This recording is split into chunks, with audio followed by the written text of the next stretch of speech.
నేను మళ్ళీ రిపీట్ చేస్తున్నాను, ఇది పార్టీలకు అతీతంగా ఆలోచించండి తల్లిదండ్రులు. ఇది కాంగ్రెస్ పార్టీ, లేకపోతే బీఆర్ఎస్ పార్టీ, లేకపోతే బీజేపీ, లేకపోతే ఇంకేదో పార్టీ కాదు. ఇది మన తెలంగాణ బిడ్డల భవిష్యత్తుకు సంబంధించిన సమస్య.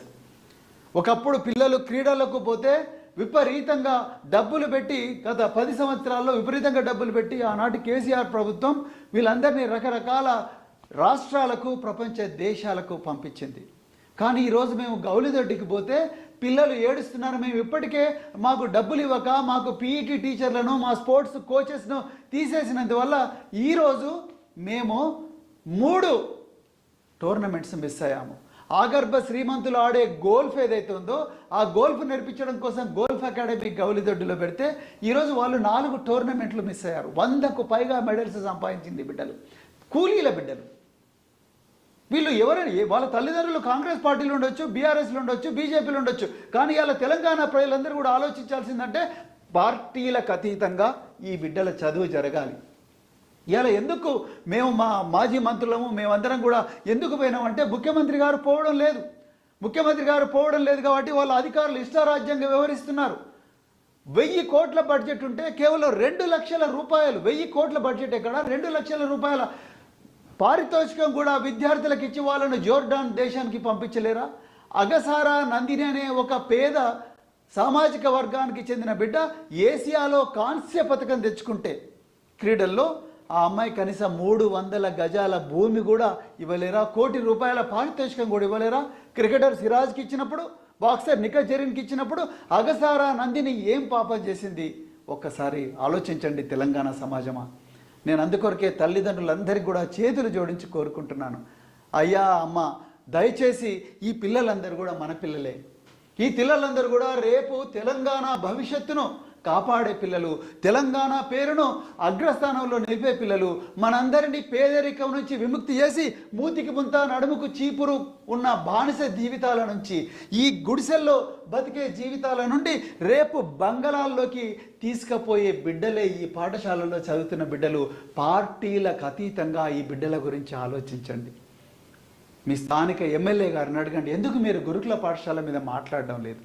మీ స్థానిక మినిస్టర్ గారిని అడగండి, ఎందుకు మీరు క్యాబినెట్లో మా గురుకుల పాఠశాల గురించి చర్చించడం లేదు? మీరు ముఖ్యమంత్రి గారిని అడగండి, ఎందుకు మీరు నిర్ణయాలు తీసుకోవడం లేదు? మా పిల్లల సైనిక్ స్కూల్ ఎందుకు క్లోజ్ చేస్తున్నారు? మా పిల్లల మ్యూజిక్ స్కూల్ ఎందుకు క్లోజ్ చేస్తున్నారు? మా పిల్లల ఫార్మసీ కాలేజ్ ఎందుకు క్లోజ్ చేస్తున్నారు? మా పిల్లల న్యాయ కళాశాల ఎందుకు క్లోజ్ చేస్తున్నారు?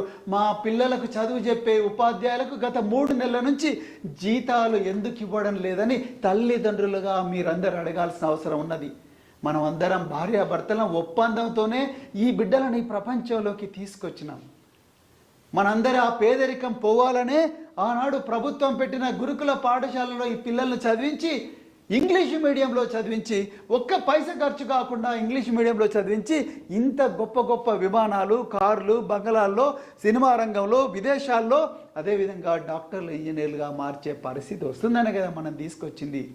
ఎందుకు తెలంగాణ సమాజం గురుకులాల మీద ఇంత వివక్ష జరుగుతూ ఉంటే మౌనంగా ఉన్నది? తెలంగాణ సమాజమా, ఒక్కసారి నిద్రలేయండి. తల్లిదండ్రులారా, ఒక్కసారి నిద్రలేరండి. ఇది కేవలం ఎస్సీల సమస్య మాత్రమే కాదు. బీసీ గురుకులాలు, మైనారిటీ గురుకులాలు, అదేవిధంగా గిరిజన గురుకులాలు ఎక్కడ చూడు బడ్జెట్ లేదు, బడ్జెట్ లేదు, బడ్జెట్ లేదు అంటున్నారు. మరి బడ్జెట్ అంతా ఎక్కడ పోతున్నది? 2 లక్షల బడ్జెట్ ఉన్నప్పుడు గురుకులాల మొత్తం బడ్జెట్ కలిపితే ఒక 5,000 కోట్లు, 6,000 కోట్లు. 2 లక్షల బడ్జెట్లో 6-7 కోట్ల రూపాయలు ఈ ప్రభుత్వం ఈ చిన్నారి పిల్లల కోసం ఖర్చు పెట్టలేదా? ఒక్కసారి ఆలోచించండి. తల్లిదండ్రులారా, మీరు కూలీలు కావచ్చు, మీరు ఇటుక బట్టీల్లో పనిచేసే కార్మికులు కావచ్చు, మీరు వలస కూలీలు కావచ్చు, డ్రైవర్లు కావచ్చు, క్లీనర్లు కావచ్చు, ఆటోలు నడుపుకునే వ్యక్తులు కావచ్చు, ఇళ్ళల్లో పనిచేసే మహిళలు కావచ్చు. కానీ మన కడుపు జించుకొని పుట్టిన బిడ్డలను ఇక్కడ చదివిస్తున్నప్పుడు తప్పనిసరిగా ఈ బిడ్డల గురించి మాట్లాడాల్సిన అవసరం ఉన్నది. ఈ బిడ్డల గురించి మీ స్థానిక ప్రజాప్రతినిధులను నిలదీయాల్సిన అవసరం ఉన్నది.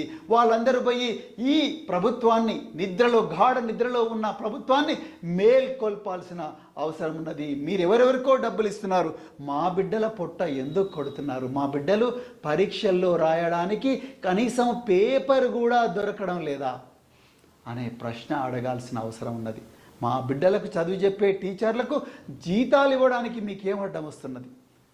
రాజకీయాలకు అతీతంగా దీని గురించి మనం అందరం కూడా ఆలోచించాల్సిన అవసరం ఉన్నదని చెప్తూ, మిత్రులారా దయచేసి మీరేమనుకోకండి, దయచేసి ఈ వీడియోని అన్ని గూడాలకు, అన్ని బస్తీలకు, అన్ని గ్రామాలకు, అన్ని పట్టణాలకు, అన్ని వర్గాల ప్రజలకు, మరి ముఖ్యంగా పేద వర్గాల ప్రజలకు షేర్ చేసి ఈ విషయాన్ని అందరు కూడా చెప్పండి. ఇది ఒక్కరి భవితవ్యం కాదు.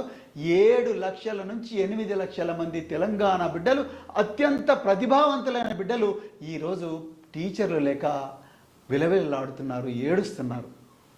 వాళ్ళందరి జీవితాలు మార్చాల్సిన అవసరం ఉన్నది, వాళ్ళందరి భవిష్యత్తు కాపాడాల్సిన అవసరం ఉన్నది. అప్పుడే తెలంగాణ దేశంలో అగ్రస్థానంలో ఉంటుందని చెప్తూ మరొక్కసారి మీ అందరికి కూడా ధన్యవాదాలు చెప్తున్నా. జై భీమ్, జై తెలంగాణ.